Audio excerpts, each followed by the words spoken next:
Alors, bonjour tout le monde. Bonjour de la Terre, c'est aujourd'hui. Bienvenue à cette matinée webinaire qui a pour thème les pratiques innovantes en adaptation du territoire et en résilience climatique des communautés. Pratiques innovantes en adaptation du territoire et en résilience climatique des communautés à la Ville de Montréal.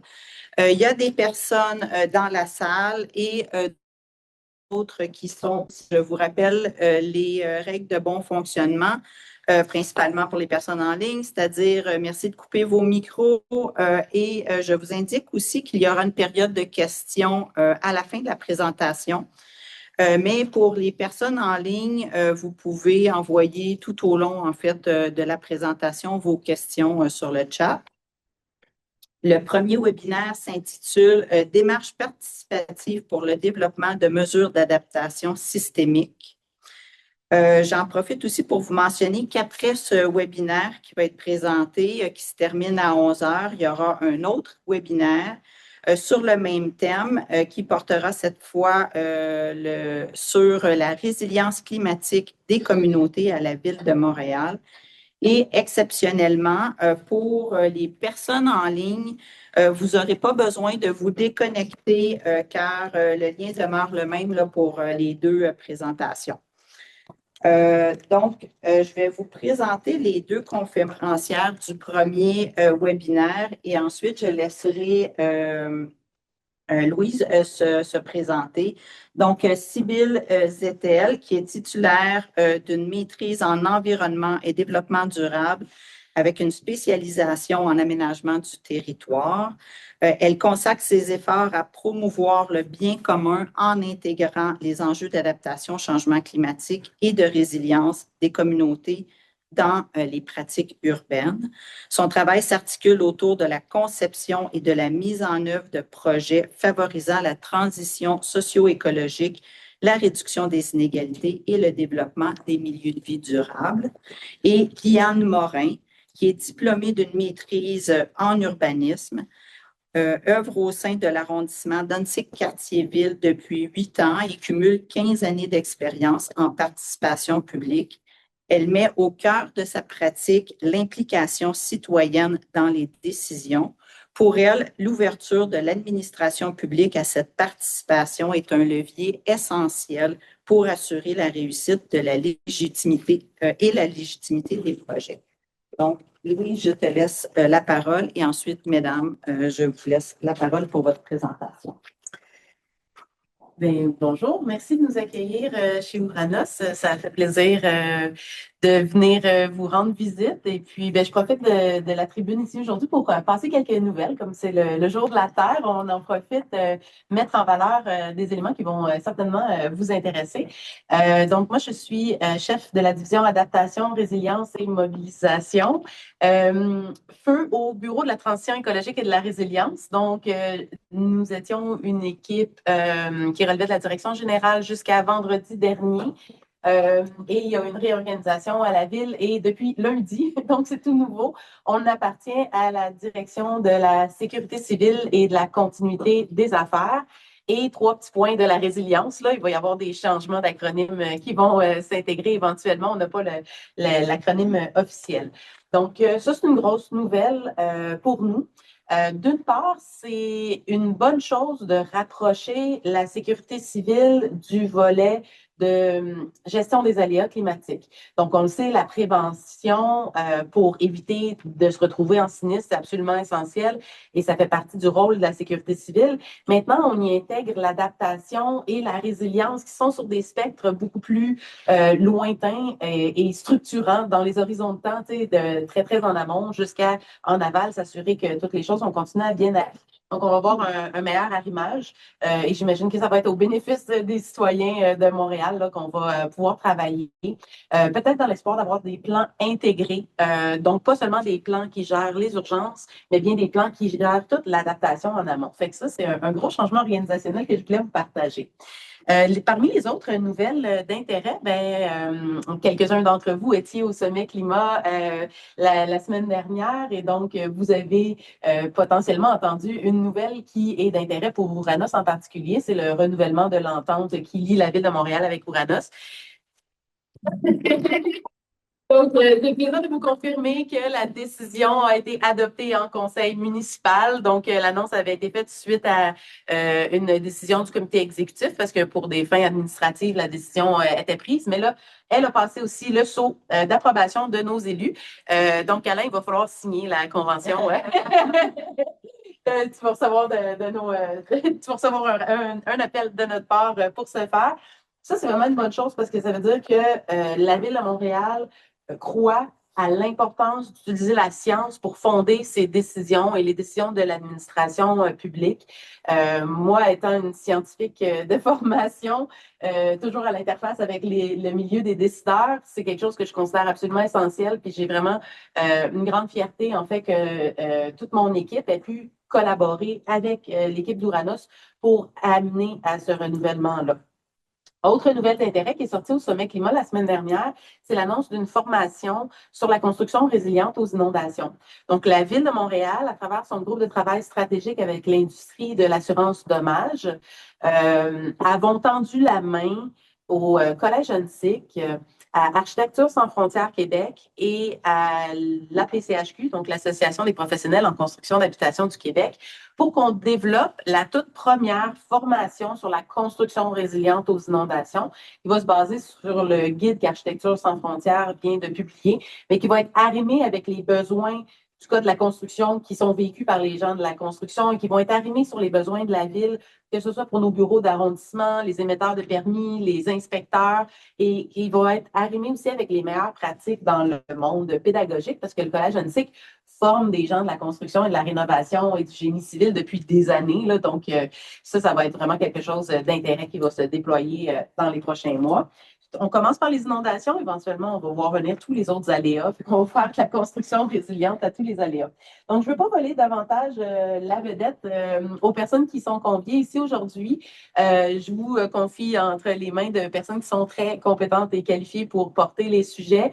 Je trouve ça super intéressant qu'on ait justement dans Antique Quartier-Ville un projet qui intègre vraiment les citoyens. Moi, c'est la chose qui me fascine le plus, c'est quand les experts internes et externes de la ville tendre la main aux citoyens pour comprendre c'est quoi le vécu, parce que ce sont eux les experts de terrain, ce sont eux qui vivent avec ça au quotidien. Donc, la reconnaissance des savoirs traditionnels ou des gens de terrain, c'est quelque chose vers quoi on doit tendre pour que les projets soient cohérents, puis c'est une grande fierté.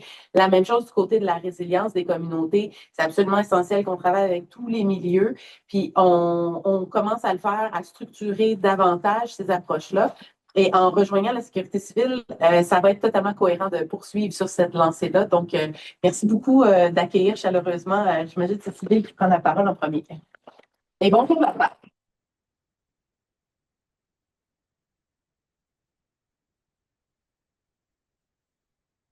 Je vais laisser Eliane introduire notre ordre du jour et puis vous mettre en contexte avec le sujet qu'on va aborder. Merci, Sybille. Bien, très heureuse d'être parmi vous aujourd'hui. C'est vraiment un projet, ce projet d'étude et de conception, puis l'aspect de la démarche de participation citoyenne qui vient avec. C'est vraiment un projet qui est au cœur de notre travail des dernières années et qui est pas juste au cœur, qui nous tient profondément à cœur. Donc, on est très heureuse de venir vous le présenter aujourd'hui. Donc, notre présentation va s'articuler comme suit.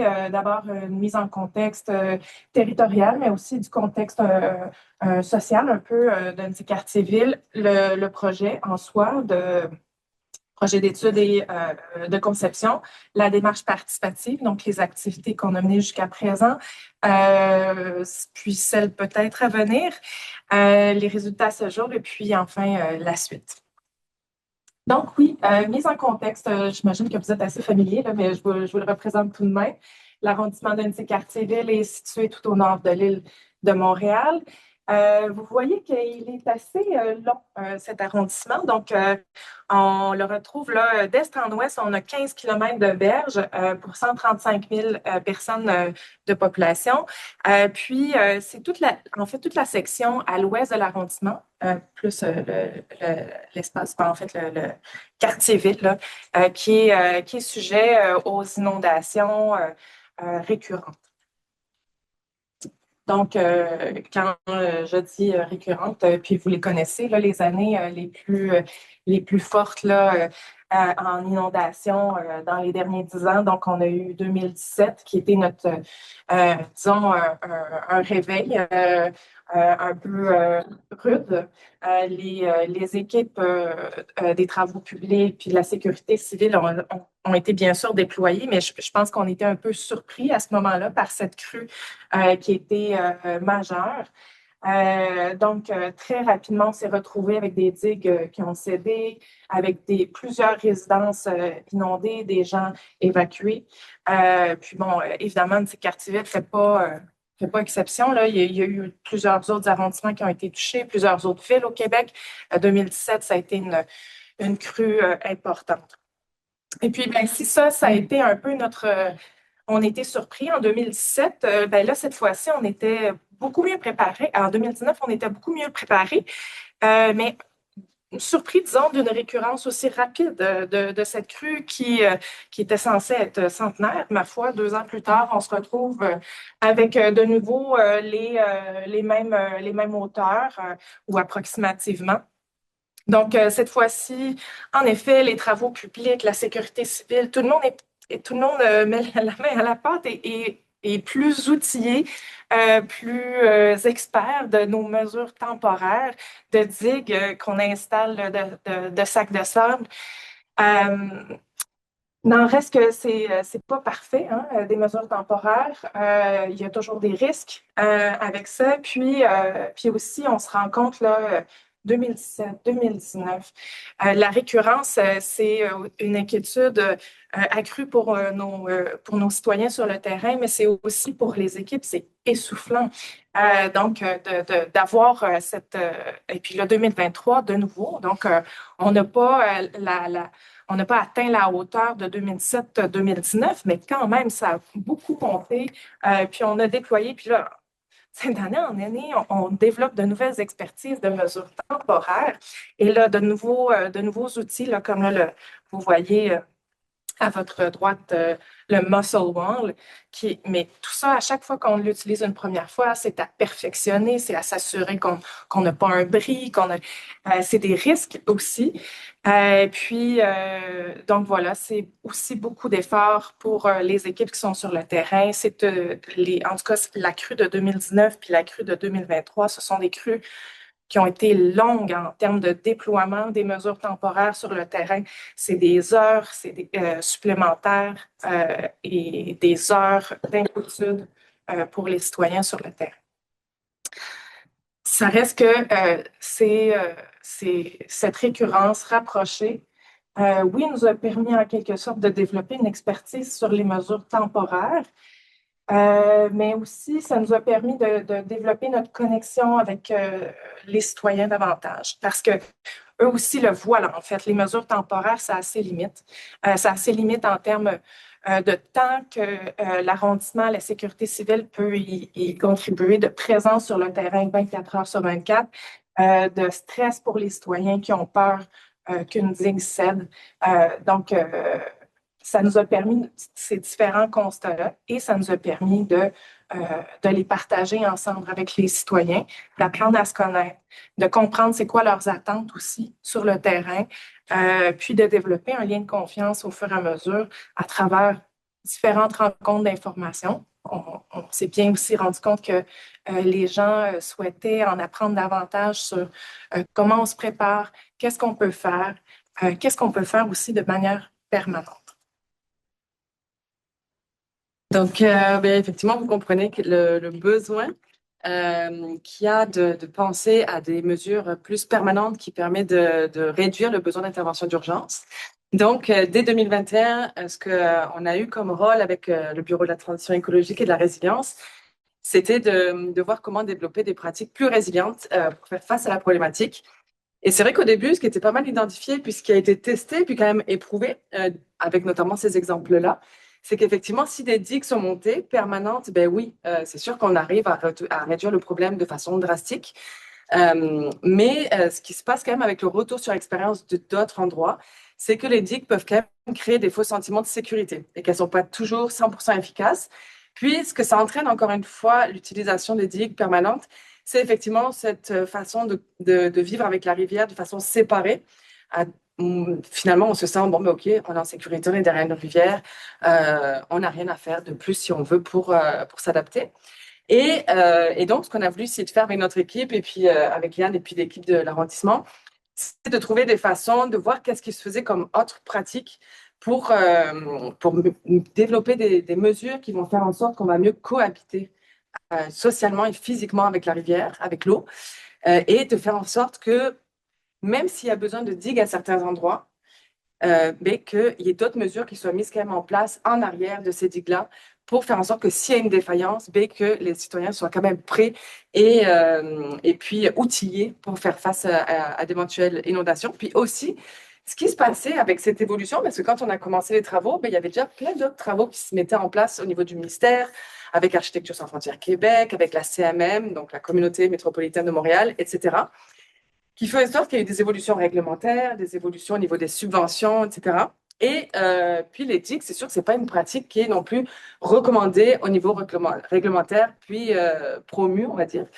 Donc, nous, on a voulu réfléchir tous ensemble à comment on peut alors développer des infrastructures plus multi-échelles qui vont être plus systémiques. Je vais y revenir juste après. Et donc, pour démarrer ces travaux, ce qu'on a voulu faire, c'est tout d'abord c'est de voir comment on peut mutualiser les forces. Puis, c'est sûr que ce n'est pas juste un cerveau ou 3 cerveaux qui vont réussir à penser à des mesures qui vont être, qui répondent à un contexte aussi complexe. Et donc, on s'est un peu inspiré des fourmis de feu qui font, en fait, quand il y a des inondations, elles, ce qu'elles font, c'est qu'elles se mettent toutes ensemble. Et le fait de se mettre toutes ensemble, ça crée des bulles d'air entre elles, ce qui font qu'elles deviennent un radeau. Et donc, elles font face aux inondations. Enfin, elles survivent. Elles font un radeau jusqu'à retrouver la terre ferme.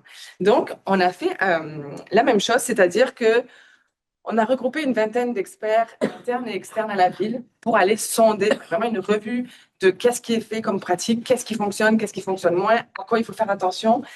Et puis, on a voulu aussi absorber un maximum de recommandations pour nos contextes. Et ce qui en est ressorti après tout ce travail qui a été fait en 2021, c'est effectivement d'aller plus sur des mesures qui vont être multi-échelles, multifonctionnelles aussi, parce que c'est sûr que quand on met en place une mesure, avec l'exemple de la digue, 99% de son temps, la digue, elle ne sert à rien. Elle n'a aucun apport pour le bien-être des citoyens. Puis, effectivement, elle fait son travail à un moment donné s'il y a une inondation. Et puis, donc, multifonctionnel avec une vision multi-échelle, comme je disais. Et puis, aussi, ce que nous, on a trouvé important avec des exemples, bien sûr, avec des retours sur expérience qui ont été faits, notamment avec la Nouvelle-Orléans aussi, quand il y a eu le Katrina, c'est de penser aussi à considérer à la fois une gestion des inondations qui concerne les scénarios de crue et de pluie. Parce que finalement, les quartiers qui sont touchés sont concernés par les 2 aléas climatiques, bon, aussi les sécheresses, les vagues de chaleur, etc. Mais pour les modélisations, on s'est dit que c'était quand même important de considérer les deux aléas climatiques et aussi de considérer comment réagissent les réseaux souterrains pour mieux comprendre effectivement les comportements de l'eau en surface et en souterrain. Et les mesures qui ressortent, donc effectivement, c'est cette complémentarité, comme on peut voir ici, de axer les travaux sur le principe de transparence hydraulique, ce qui veut dire de créer le moins d'obstacles finalement le moins d'obstacles à la rivière quand elle monte, de prévoir toutes les infrastructures pour faire en sorte que l'eau elle soit ralentie, redirigée, accueillie, puis que quand la crue redescend, qu'effectivement l'eau reparte, et ce qui permet en fait de créer le moins d'impact possible et surtout d'avoir une période de rétablissement qui est minime versus les 1 à 3 mois qu'on peut avoir actuellement. De rétablissement. Donc, rétablissement, ça concerne le nettoyage, le démantèlement des infrastructures, euh, tout ce qui peut être en lien avec la remise sur pied, on va dire, des quartiers. Et donc, comme on peut voir ici, c'est l'exemple du quartier de Matra à Romorantin, en France. Donc, c'est un quartier qui a été développé par Éric Daniel Lacombe. C'est sûr que là, on parle d'un quartier qui est parti à partir d'une ancienne zone industrielle. Donc, c'est sûr qu'on partait à zéro. Nous, on travaille avec un cadre bâti existant, mais quand même, le principe est super intéressant, c'est-à-dire qu'on va prévoir toutes les mesures pour faire en sorte que les chemins de l'eau soient considérés. Donc là, vous voyez en fait les infrastructures qui sont plus en rouge ou blanc. Et on voit effectivement les flèches qui indiquent comment l'eau se déplace quand la rivière monte. Et donc, voir à quels endroits il est important de penser à ne pas créer d'obstacles, mais de ralentir s'il y a certains courants à certains endroits, d'accueillir l'eau et puis de prévoir toutes les infrastructures de façon à ce que les citoyens soient en sécurité. Donc, voici ce que ça donne une fois que le quartier a été inondé. Parce que ce qui est très intéressant, c'est que ce quartier, une fois qu'il a été créé, un an après, il a été inondé. Et donc, il a démontré en fait toute la réussite de la conception qui fait que, voilà, donc là, effectivement, c'est assez impressionnant. Ce qui est intéressant, c'est que c'est vraiment différents types de logements aussi. C'est-à-dire qu'on retourne au niveau social, mais il y a du logement social, il y a des logements plutôt classiques, il y a même des logements pour personnes âgées aussi dans ce quartier-là.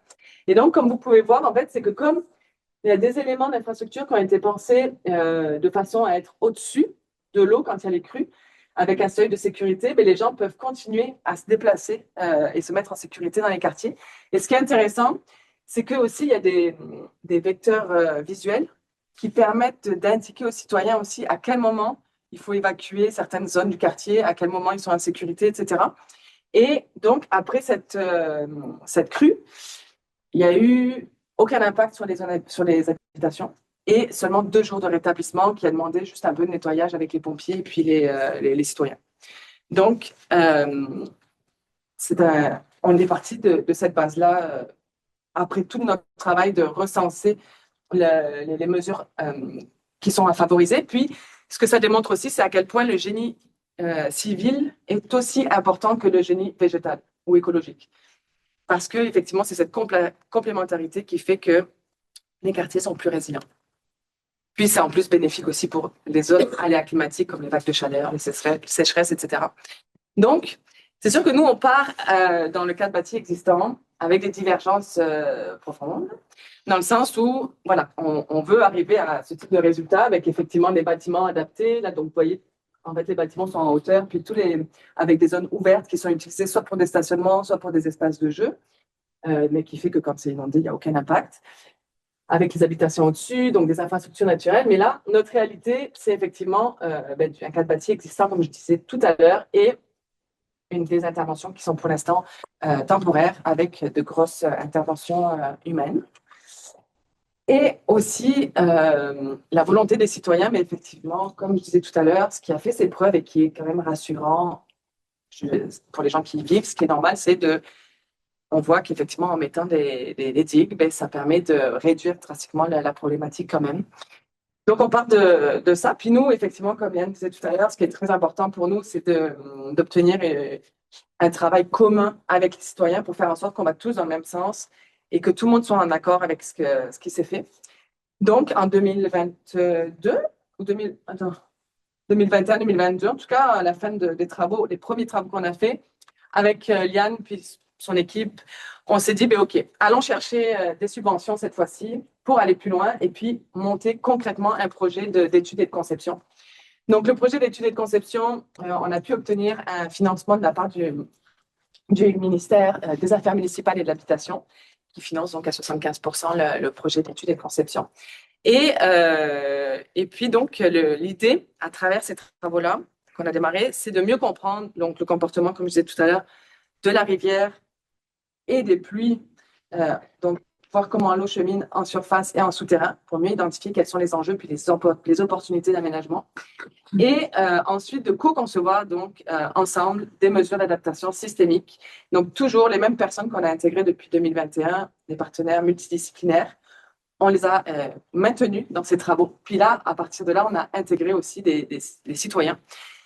Donc, première étape que là, je vais pas en parler aujourd'hui parce que c'est tout un autre sujet, mais on a eu tout un travail de modélisation hydrodynamique qui a été fait avec la CMM et le service de l'eau pour intégrer donc les données ensemble, comme je disais, les pluies, les scénarios de crue et les modélisations des infrastructures souterraines.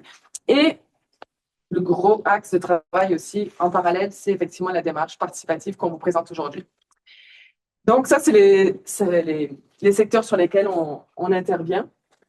Il y a aussi le parc Saint-Odile ici, qu'on ne voit pas qui est intégré, mais en gros, tout ça, c'est analysé ensemble, notamment parce que ici, en fait, il y a un ancien cours d'eau qui est remonté, bon, bien plus loin, là, mais il y a un potentiel éventuellement d'aménager quand même des infrastructures ici également pour accueillir les eaux, parce que notamment, il y a un émissaire qui est lié à la rivière, qui fait que quand la rivière monte, ben, l'eau remonte déjà dans le parc. Donc bon, et donc tout ça, c'est intégré. Et jusqu'ici, au parc nature de Bois-de-Liesse et de Saraguet. Et donc ça, c'est un peu nos étapes à partir donc, de la mobilisation citoyenne avec le sondage auprès de la population qui a été effectué en été 2024. Ensuite, une journée d'information publique, on va y revenir ensuite, les ateliers de co-création, modélisation et vérification de l'efficacité des mesures, parce qu'effectivement, la modélisation que je vous disais tout à l'heure, on l'a fait dans un premier temps sans les mesures d'adaptation. Mais l'idée, c'était de refaire la modélisation ensuite avec les mesures d'adaptation pour vérifier leur efficacité, les mesures qu'on a co-construites, donc. Et donc, en gros, les horizons qu'on a, c'est fin 2027, début 2028 pour les résultats des travaux. Donc, première étape que nous avons menée avec les citoyens, c'était déjà dans un premier temps de comprendre quelles sont les mesures qu'eux-mêmes ont déjà mis en place. Quelle est leur compréhension, quels sont leurs besoins à ce jour quand on a commencé les travaux pour répondre déjà à leur demande. Donc, effectivement, ce qui est ressorti du questionnaire, il y a eu 250 participants qui ont répondu, c'est qu'ils souhaitaient avoir une meilleure connaissance de leurs risques. C'est ce qui est ressorti en premier. Ensuite, effectivement, d'obtenir des aides financières. Et puis, d'avoir une meilleure connaissance aussi des mesures qu'ils peuvent mettre en place, savoir comment je peux agir à mon échelle. Le autre ici, c'était effectivement plus en lien avec les digues. Donc, cette volonté de... Mais donc, nous, on s'est dit, on peut déjà travailler sur ces trois axes-là pour déjà collaborer, répondre aux questions des citoyens. Et donc, on a organisé une journée d'information en mars 2025 avec l'ensemble de nos partenaires qui ont tenu un kiosque pour répondre directement aux citoyens. Donc, l'idée, c'était de les informer sur leurs risques, de les outiller pour savoir comment ils peuvent agir, à la fois avant, pendant et après une inondation. Donc, par exemple, il y avait la Direction régionale de la santé publique qui était là pour répondre à certaines questions, la CMM qui était là pour répondre à d'autres, Ouranos qui était là aussi pour répondre un peu, pour expliquer un peu le portrait climatique et quels sont les futurs, etc. La direction de la sécurité civile était également là, puis aussi toute l'équipe de l'arrondissement qui intervient dans les mesures d'urgence était là pour répondre. Puis en même temps, il y avait aussi Architecture sans frontières Québec et Vivre en ville pour aussi commencer à aborder d'autres façons d'adapter les territoires qui sortent un peu justement du cadre des digues pour informer les citoyens sur les travaux qu'on menait. Et cette journée a été aussi une opportunité pour les mobiliser, en fait, solliciter leur intention à participer à la suite des ateliers que ma collègue Yann va vous présenter tout de suite. Oui, donc cette journée d'information, ça a quand même été le lancement, même si on avait fait le sondage l'été auparavant, je dirais que la journée d'information a vraiment lancé notre démarche de co-création de par le fait qu'on a mobilisé les citoyens, qu'on a voulu recruter des citoyens pour embarquer dans l'exercice de co-conception avec nous, mais aussi parce que ça a été un rendez-vous avec les partenaires. Donc, des partenaires qu'on souhaitait mobiliser dans tous nos travaux. Donc, ça nous amène à cette étape de co-conception. Donc, suite à la journée d'information de mars 2025, et vous dire aussi que cette journée d'information rencontre publique, là, on la tient annuellement. À peu près, on le fait plusieurs années en virtuel, on est revenu en présentiel, mais pour nous, à l'arrondissement, c'est important de maintenir ce lien direct à la population en prévision du printemps pour les mettre au courant de notre préparation, de qu'est-ce qui se passe aussi en termes de projets pour des mesures permanentes dans l'arrondissement. Donc, on la tient annuellement et là, à partir de 2025, on a intégré davantage là, cet aspect de mesures permanentes, que ce soit avec, on a un ouvrage de protection, d'aide à la protection qui est installé sur une de nos rues, là, qui n'est pas une digue parce qu'elle n'est pas parallèle à la rivière, elle est perpendiculaire. Ça allège un petit peu la tâche de nos travaux publics, donc ce n'est pas une digue complète. Mais néanmoins, ce point d'information annuel nous permet là, de garder contact avec la population pour les tenir au courant de ce qu'on fait. Et 2025, donc, on veut les tenir au courant, mais on ne fait plus que donner de l'information. On veut aussi un retour ou une implication.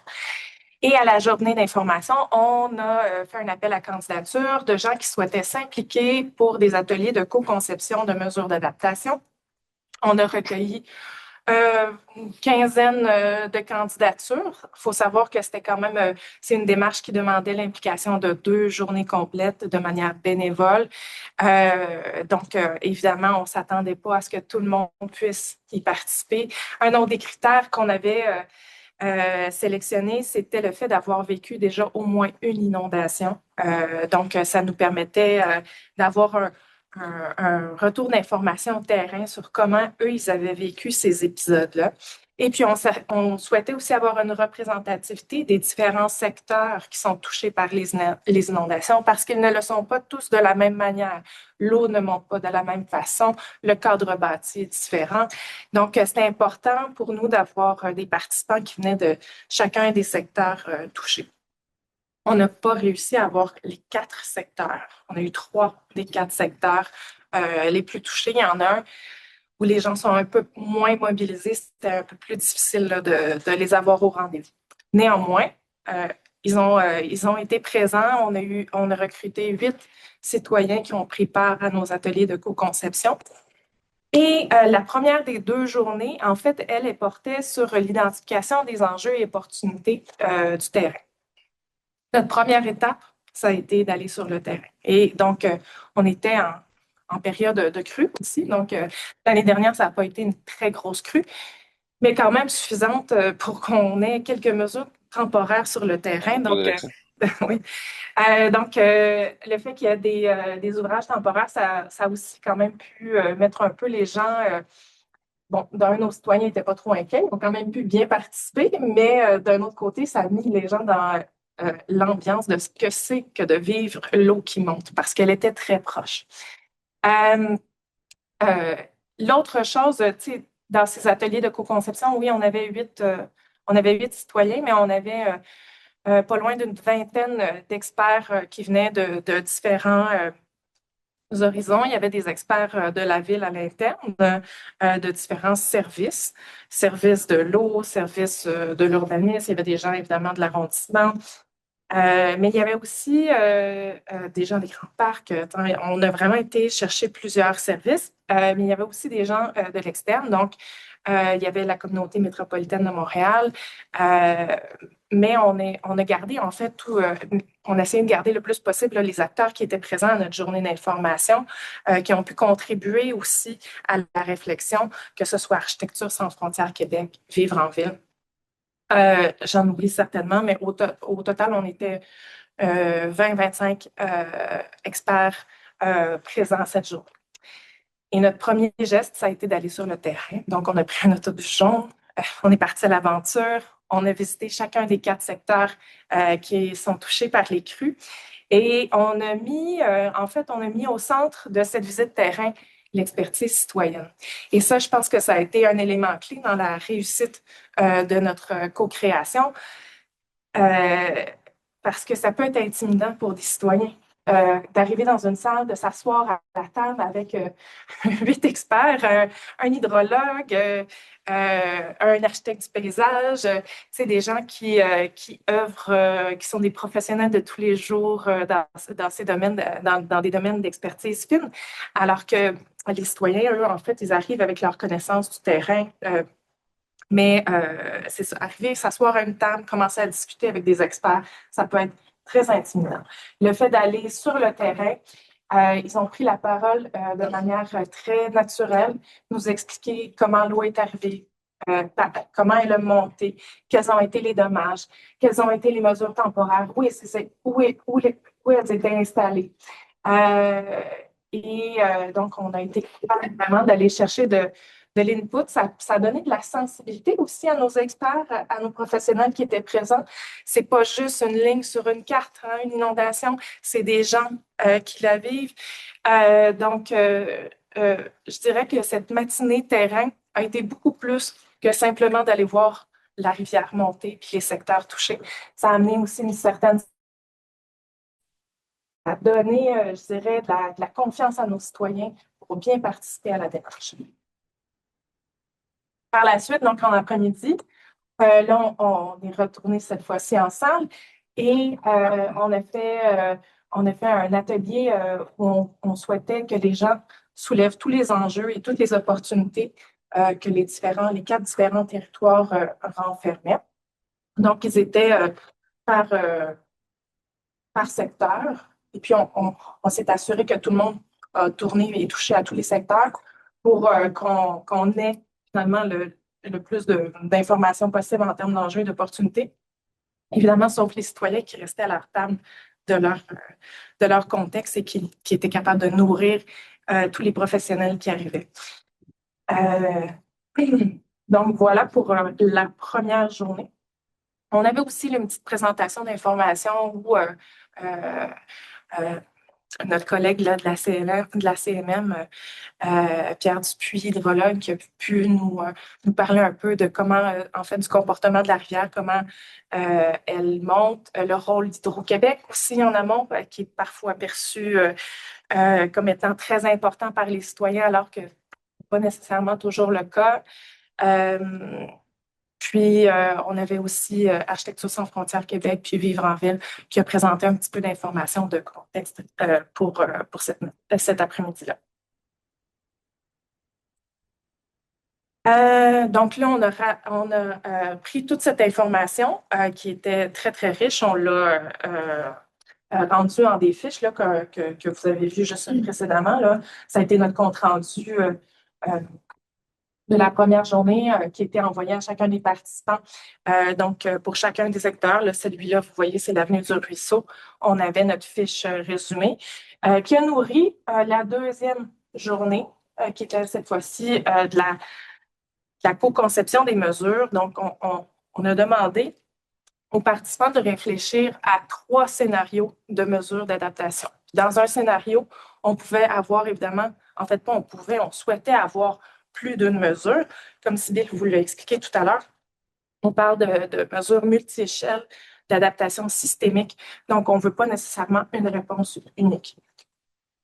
Et pour cet atelier, donc là, encore une fois, on était par secteur.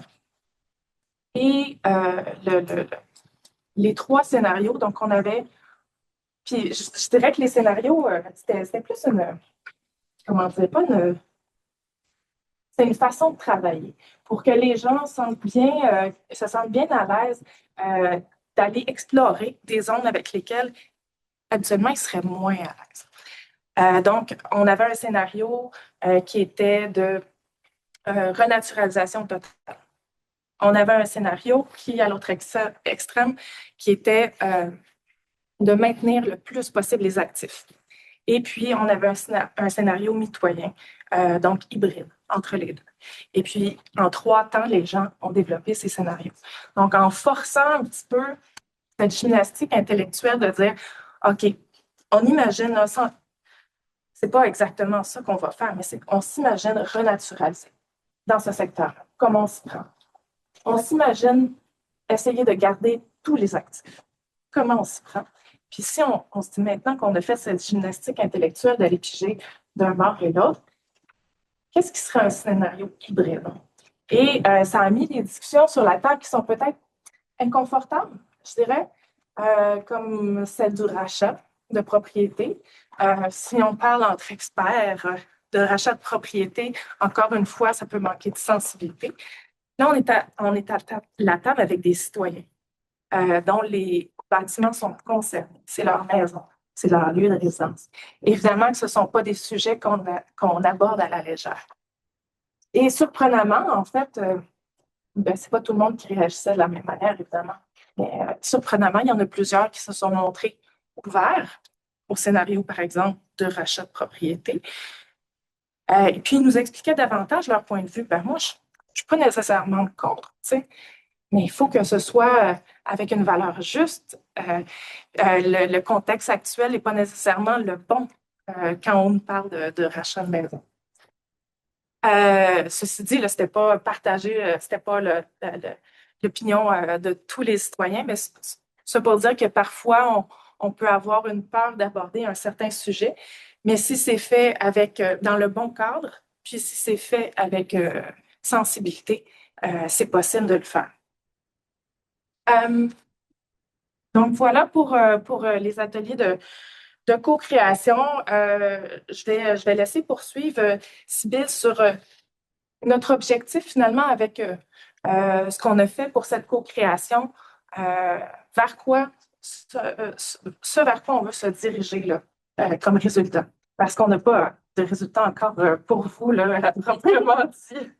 Pas tout de suite, mais quand même, il ne nous reste pas beaucoup de temps, donc je vais quand même aller vite. Mais en gros, on ne peut pas vous montrer les dessins exactement qui ont été faits, parce que de toute manière, bon, il y a des évolutions, puis même après les modélisations qu'on a pu faire avec la CMM, on a pu déjà redéfinir certains scénarios en fonction des tests qui ont été faits d'efficacité, puis ceux-ci doivent même encore être bonifiés. Mais en gros, ça ressemble à ce principe qui a été fait dans la ville de Norfolk aux États-Unis. Et donc, c'est cette complémentarité de mesures qui font qu'on pourrait adapter effectivement les secteurs qui sont à l'étude. Donc, on voit effectivement, par exemple, la naturalisation des berges vivantes, des routes surélevées, des noues végétalisées à certains endroits du quartier, des revêtements perméables, des parcs résilients, des stations de pompage, des bernes, des murs de protection à certains endroits.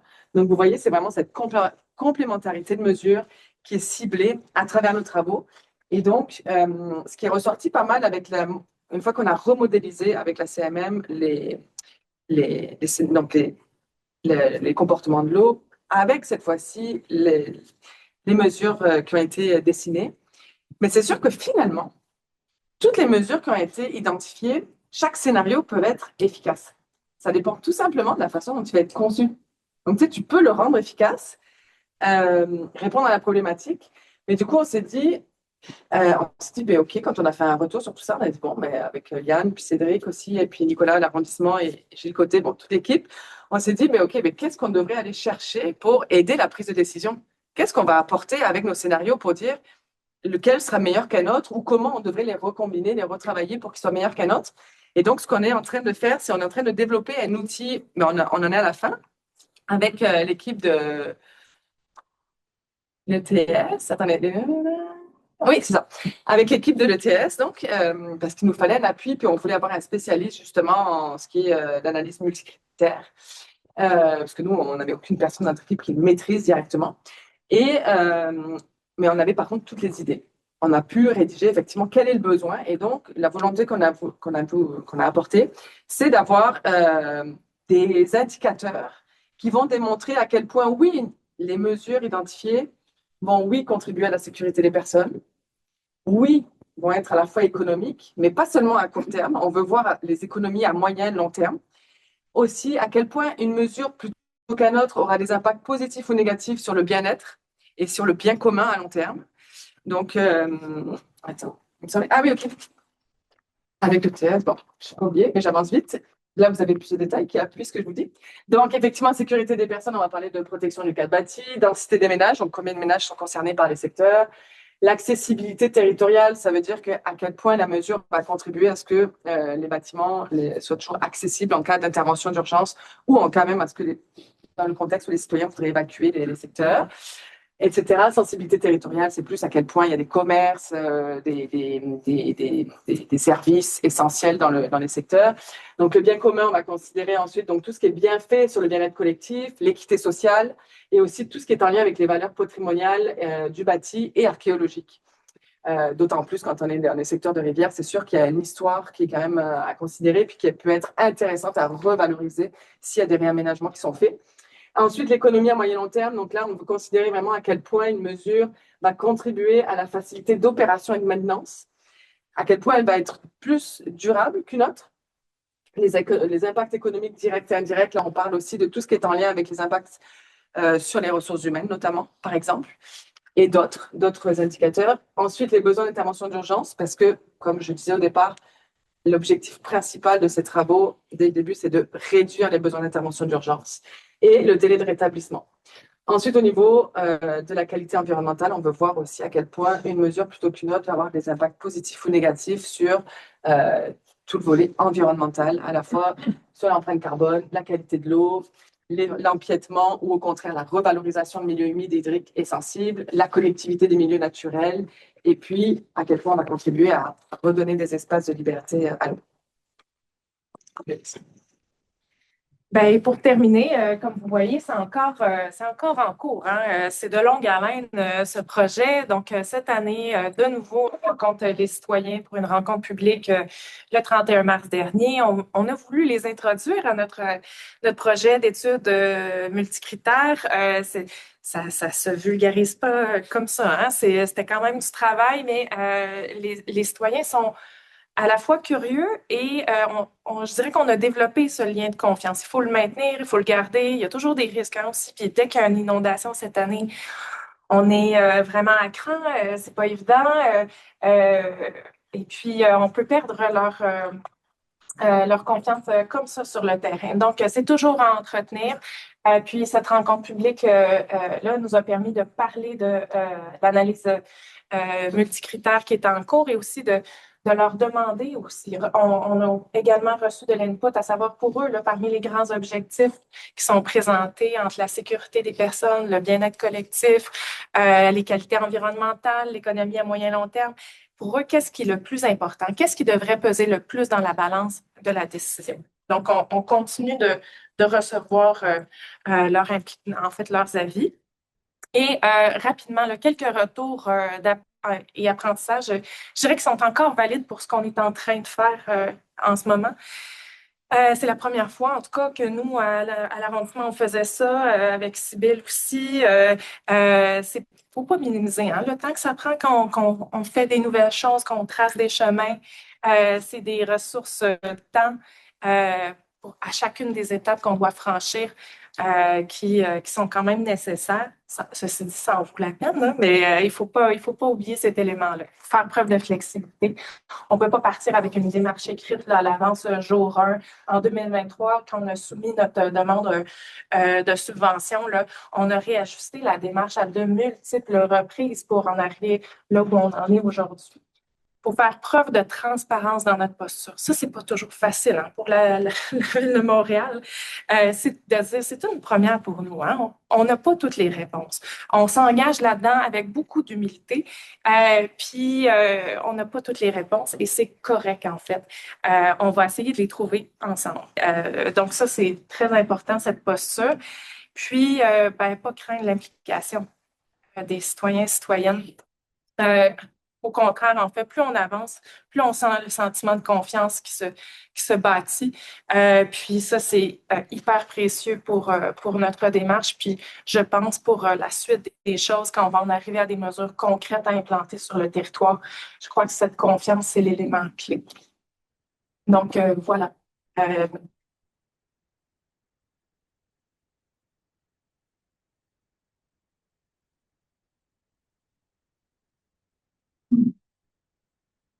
Oui, bien sûr.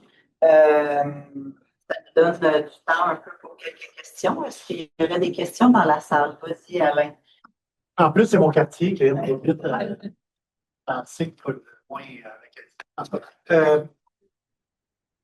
je me demandais si vous aviez parlé avec les participants de la notion de coût. Comment on va faire pour financer ça?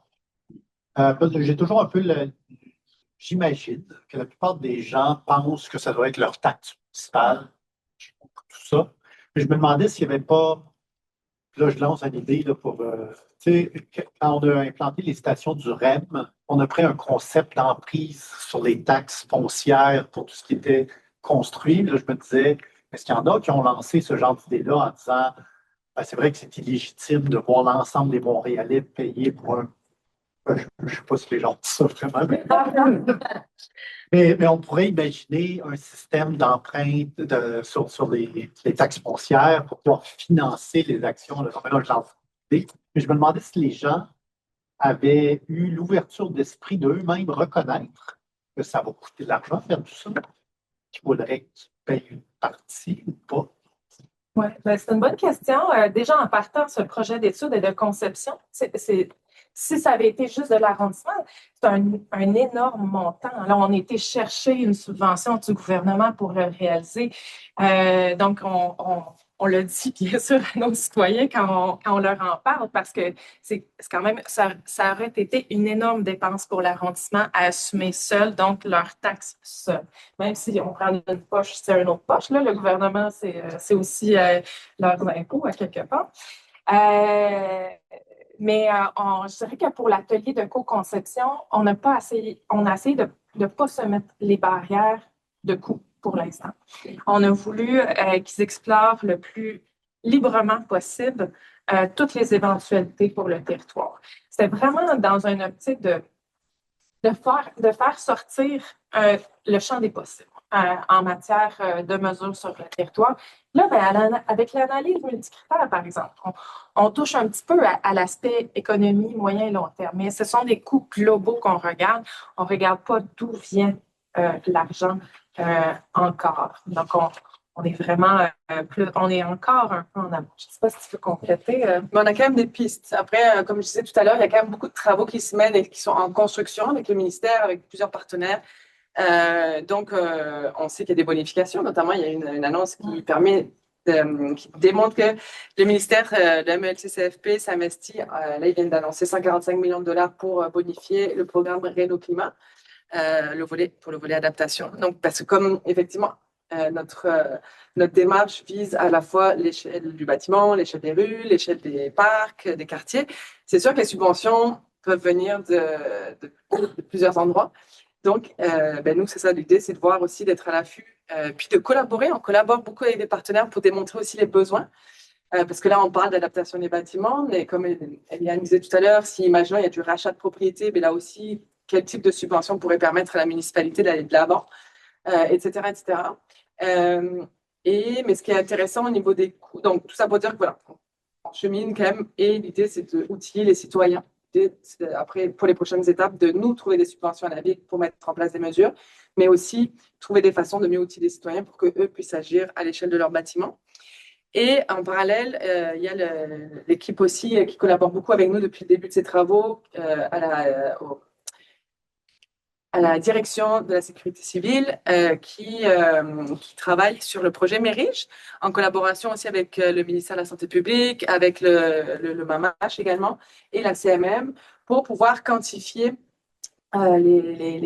caractériser les coûts économiques à l'échelle des bâtiments que vont avoir une mesure plutôt qu'une autre, pour voir à quel point, parce que c'est sûr que ce qu'on peut dire, c'est qu'il y a des revenus qui se font aussi par ces bâtiments-là, qui se trouvent dans ces zones à risque, avec les taxes notamment, mais c'est de voir à quel point une mesure, donc plutôt qu'une autre, va contribuer à moyen long terme à faire des gains économiques finalement pour la ville et pour le citoyen.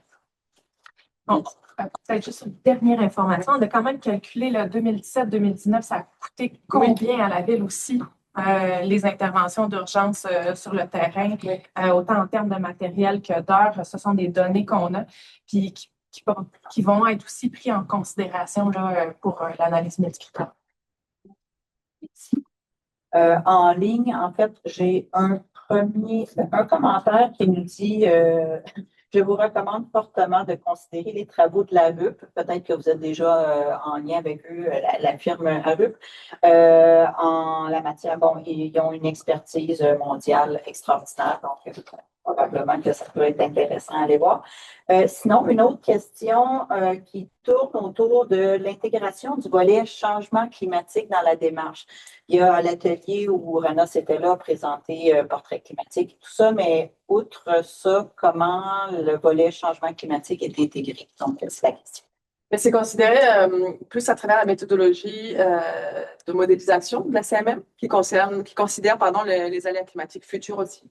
Donc, c'est plus à travers cette expertise qu'on a pu considérer le portrait climatique à venir, finalement. C'est un peu ça. On a intégré les données historiques pour indiquer les scénarios. Puis, débit a été quand même une très belle intrant récent. Et après, pour le futur, c'est ça. C'est plus ces modélisations avec la méthodologie exigée par le ministère pour la cartographie des zones inondables. Mais donc, avec les citoyens, j'imagine que ces éléments-là sont aussi amenés dans la démarche. Exactement, pardon, oui. Pour les citoyens, effectivement, mais le rôle d'Ouranos, notamment pendant la journée d'information, était justement d'expliquer aux citoyens que, oui, il y a l'historique, mais il y a aussi l'avenir. Et puis, il faut conscientiser. Je dirais que ce sont des gens qui sont aux premières loges, en fait. Donc, tu sais, l'information qu'on a à leur transmettre sur l'augmentation des récurrences, des crues, des pluies, elle est intéressante pour eux, mais ils y adhèrent déjà, ils la comprennent déjà, ils la vivent, ils l'ont vécu. Puis, ils ont peur à chaque année de la revivre. Donc, je pense l'information, elle est partagée, disons. La compréhension, elle est commune avec eux.